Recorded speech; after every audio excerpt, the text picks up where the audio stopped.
News, क्योंकि सच जरूरी है। सपा रार पर अब भी बरकरार, पिता पुत्र की बैठक रही बेनतीजा। राष्ट्रीय अध्यक्ष पद को लेकर के फंसा पेच। अखिलेश मांग रहे हैं 3 माह के लिए राष्ट्रीय अध्यक्ष का पद, मुलायम का पद देने से इनकार। राहुल और सोनिया गांधी ने की मुलाकात। यूपी चुनाव में सपा कांग्रेस में गठबंधन पर हुई चर्चा। बैठक में प्रियंका गांधी मौजूद। अखिलेश से भी मिल सकते हैं राहुल गांधी। साक्षी महाराज के खिलाफ इलेक्शन कमीशन ने जारी किया नोटिस। बीजेपी सांसद पर मेरठ में विवादित बयान देने का आरोप। आचार संहिता का उल्लंघन करने पर मिला नोटिस। गाजियाबाद के लोनी में मकान के गिरी छत हादसे में 5 मौत, 5 घायल। मरने वालों में 3 बच्चों समेत 2 महिलाएं शामिल।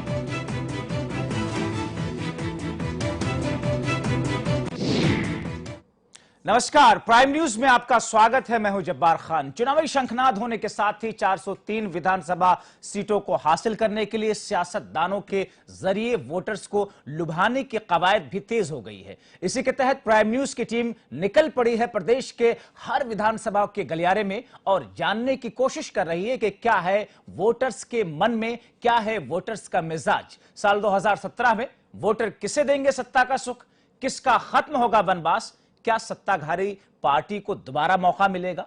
इन्हीं तमाम सवालों का जवाब देने के लिए और इनके जवाब लेने के लिए दरअसल प्राइम न्यूज की टीम पहुंची है बनारस।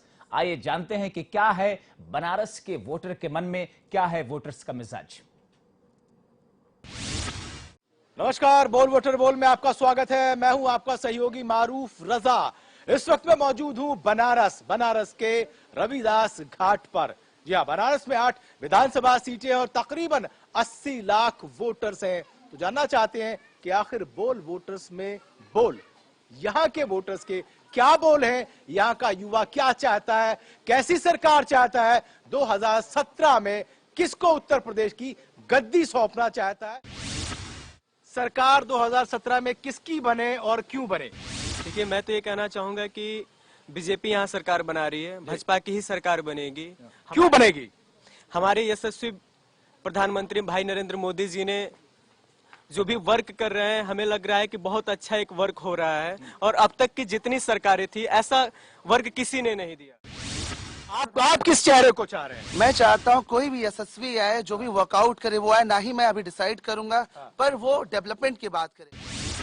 भी कहते हैं सबका साथ सबका विकास, तो डेवलपमेंट की तो बात सभी है। विकास का नारा सबके पास है। विकास की परिभाषा क्या है?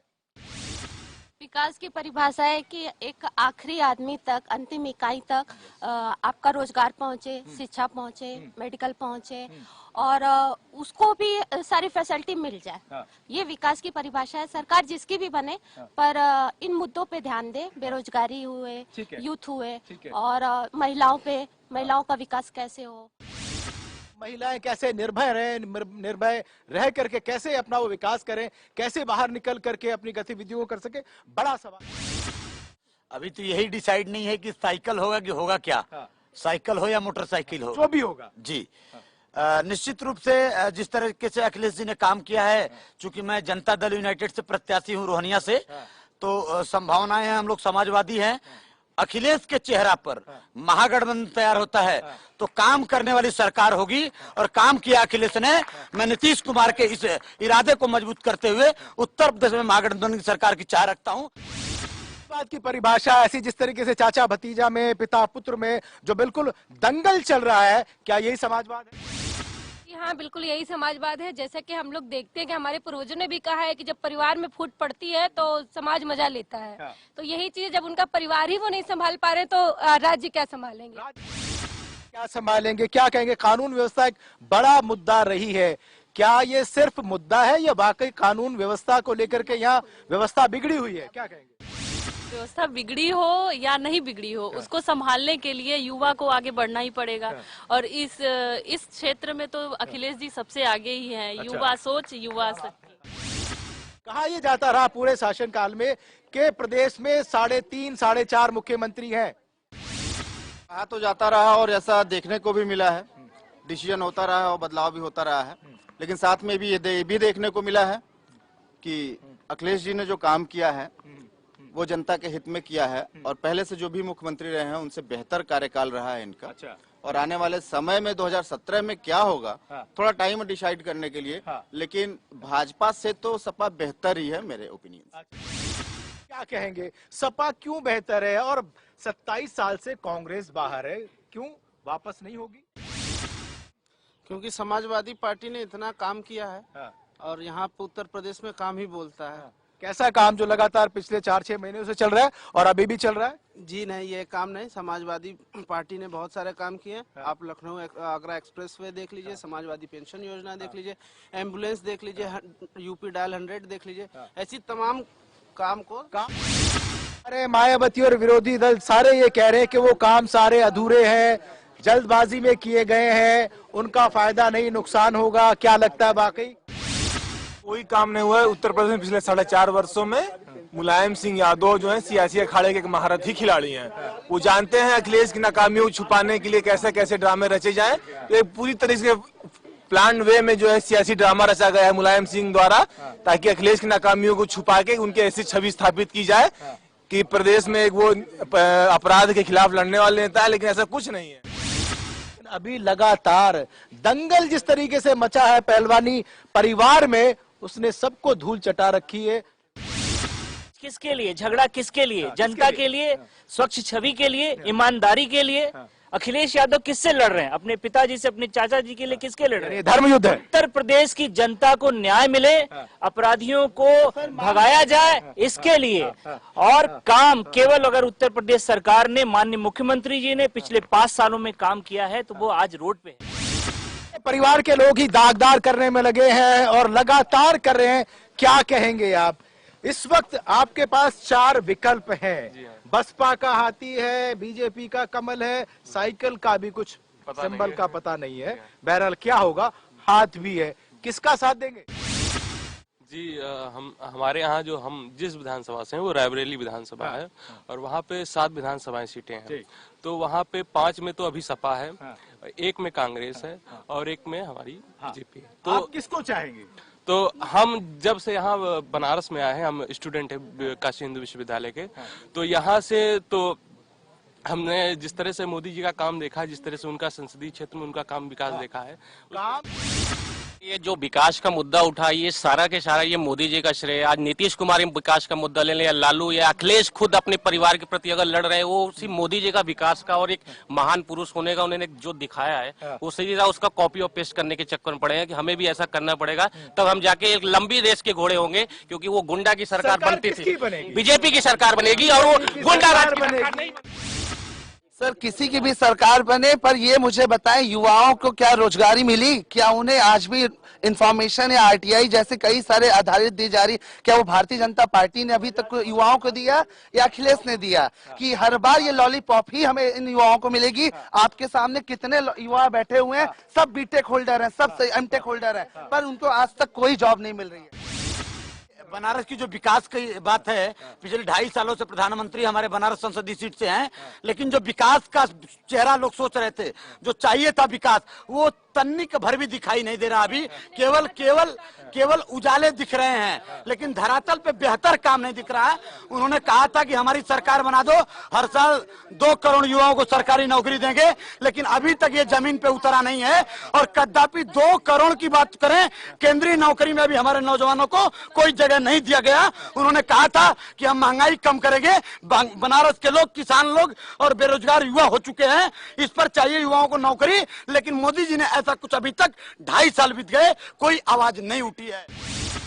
सर बाकी है जो उन्होंने दिल्ली में जो काम कर रहे हैं, लाइट पे, पानी पे और स्वास्थ्य पे, तो वहाँ की जनता उनसे बहुत सेटिस्फाइड। क्या असर दिख रहा है? उत्तर प्रदेश में वही जातिवाद, अंधविश्वास, भाईवाद, भतीजावाद चल रहा है। तो जिस दिन जनता इससे परेशान हो जाएगी, जैसे नोटबंदी हुआ, जैसे इंदिरा गांधी जी का नसबंदी उनको ले बीता, तो वैसी मोदी जी का नोटबंदी से जनता परेशान है। 27 साल से वनवास क्यों? 27 साल से वनवास वही तो खत्म होने जा रहा है। यहाँ पे हम लोग अखिलेश यादव जी के साथ सरकार बनाने जा रहे हैं। 300 से ज्यादा सीटें ये बीजेपी नहीं, हम ऐसा उम्मीद करते हैं कि हमारे प्रदेश में अगर भाजपा की सरकार बनती है तो वाकई में प्रदेश में गुंडागर्दी खत्म कर दी जाएगी। ऐसी पार्टी ही नहीं है जिसमें कि कोई भ्रष्टाचार न हो, जिसमें कोई ऐसे गुंडे न हो, ऐसी कोई पार्टी नहीं हो। और वैसे अगर रह गई उत्तर प्रदेश की बात, अगर उत्तर प्रदेश की बात रह जाए अगर, तो एज ए स्टूडेंट मैं यही कहना चाहता हूँ कि अखिलेश से बेस्ट कोई नहीं है। और मैं बीजेपी वालों से पूछना चाहता हूं, जैसे कि वो कहते हैं कि उत्तर प्रदेश में गुंडा राज है, आज यहीं पे आके बड़े बड़े इंडस्ट्रीज आके इन्वेस्ट कर रहे हैं। और रह गई बात मध्य प्रदेश में बीजेपी शासित प्रदेश जितने हैं, कोई कह दे कि वहाँ पे भ्रष्टाचार नहीं है, वहाँ पे गुंडागर्दी नहीं है, हर एक जगह है। बीजेपी कैसे आएगी? चुनाव तो विधानसभा का हो रहा है, फिर लोकसभा के लिए कैसे? प्रधानमंत्री के अलावा क्या बीजेपी में कोई भी नेता नहीं है? हो जाते हैं। भाजपा किसी एक चेहरे पर दम पे चुनाव नहीं लड़ती है। भाजपा का पूरी भारतीय जनता पार्टी के कार्यकर्ता चुनाव लड़ता है। क्या कहे? महिलाओं को लेकर के कानून व्यवस्था एक बड़ा मुद्दा रही प्रदेश में। क्या उस कानून व्यवस्था को चुस्त दुरुस्त कर पाए अखिलेश? नहीं, बिल्कुल नहीं कर पाए हैं। जहां तक कि अभी कल की घटना कही जाए तो हमारे DLW की एक महिला को ससुराल में जला के मार दिया गया है और वो आज भी एडमिट है।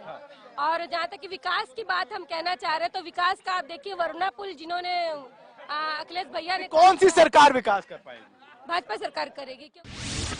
एक नीति बता दीजिए। गंगा सफाई की बात करते हैं, ये गंगा नहीं, कानपुर की नालियां बह रही हैं, यहाँ पे कानपुर के फैक्ट्रियों की नाली बह रही है। ये रोजगार के मामले में किसी छात्र को कोई रोजगार नहीं, हम लोग PhD करके बेरोजगार बैठे हुए हैं। काशी हिंदू विश्वविद्यालय जहाँ पे उनका कुलपति RSS का बैठा हुआ है, आज तक छात्र संघ को लागू नहीं किया इस व्यक्ति ने। आप किस नीति पे सफल हुए? आप कौन सी नीति? आपकी नोटबंदी के कारण सारे देश को कतार में ला के खड़ा कर चली। 17 में कौन आता नजर आ रहा है आपको? मेरे को तो भाजपा नजर आ रहा है। देखिए, हम न किसी पार्टी से हैं न किसी संगठन से हैं।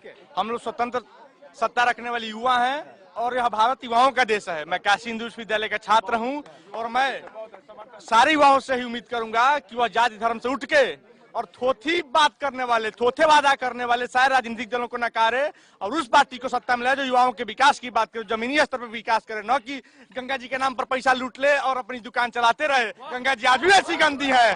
हाँ, रह गई बात।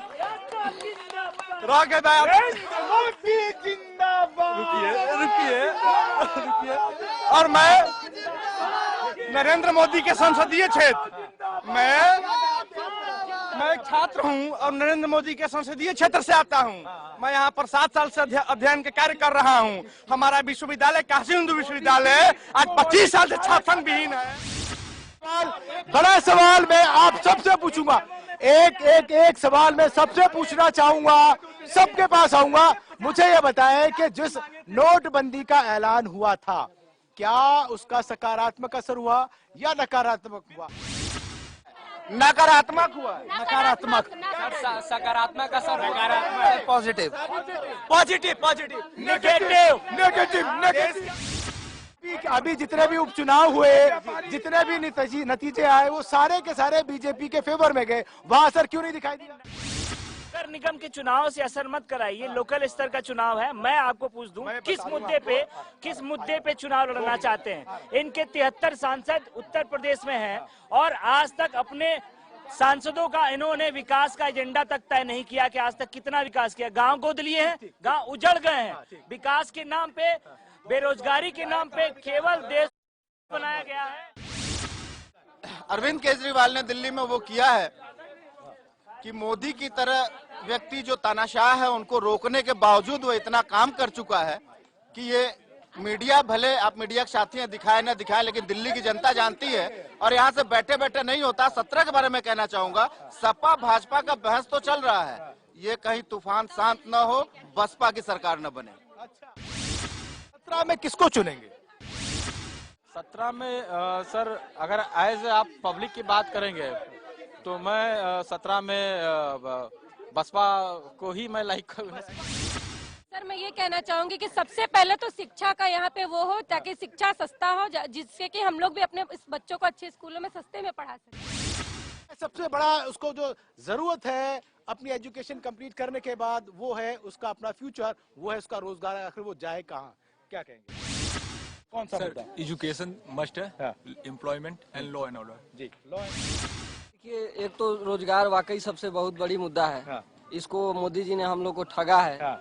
दूसरी, हम विश्वविद्यालयों में लोकतंत्र नहीं है, हम लोग को काशी हिंदू विश्वविद्यालय में छात्र संघ चाहिए। छात्र संघ मोदी जी हम लोग को दिलवाए नहीं, हम लोग उस समय बढ़ चढ़ के वोट किए थे कि उन्होंने कहा था कि छात्र विश्वविद्यालयों में लोकतंत्र लाया जाएगा। सबसे बड़ी चीज है कि अभी चुनाव का समय है और काशी हिंदू विश्वविद्यालय में सर जिस तरह से लोगों ने जिस तरह से उठ के नरेंद्र भाई मोदी को वोट किया था उसके अनुरूप सर वो खड़ा नहीं उतर पा रहे हैं। और हम सर सब छात्र हैं और हम चाहते हैं कि नरेंद्र भाई जिस तरह से अखिलेश यादव ने पूरे राज्य में छात्रों के लिए एक मंच मुहैया कराया पूरे विश्वविद्यालय में, यहाँ भारतीय जनता पार्टी के लोगों को समझना चाहिए सर, सड़क पर उतरना बंद करके सोशल मीडिया की जो राजनीति हो रही है सर, ये हमारे राजनीति के लिए घातक है। नहीं, राहुल खटिया ने, राहुल ने सबकी खटिया को गायब कर दिया। फैक्ट्री लगवाते हैं राहुल। लगातार ये युवा है और ये युवा बनारस विश्व हिंदू विश्वविद्यालय का है जो अपने आप में कई रंग दिखा रहा है बनारस के, उसके अपने तर्क हैं वोट को सोचने के, समझने के, पार्टियों को सोचने के और समझने के। और जिस तरीके से 2017 का चुनाव बड़ा दिलचस्प है और उस दिलचस्पी में सबसे बड़ा दिलचस्प है उत्तर प्रदेश का।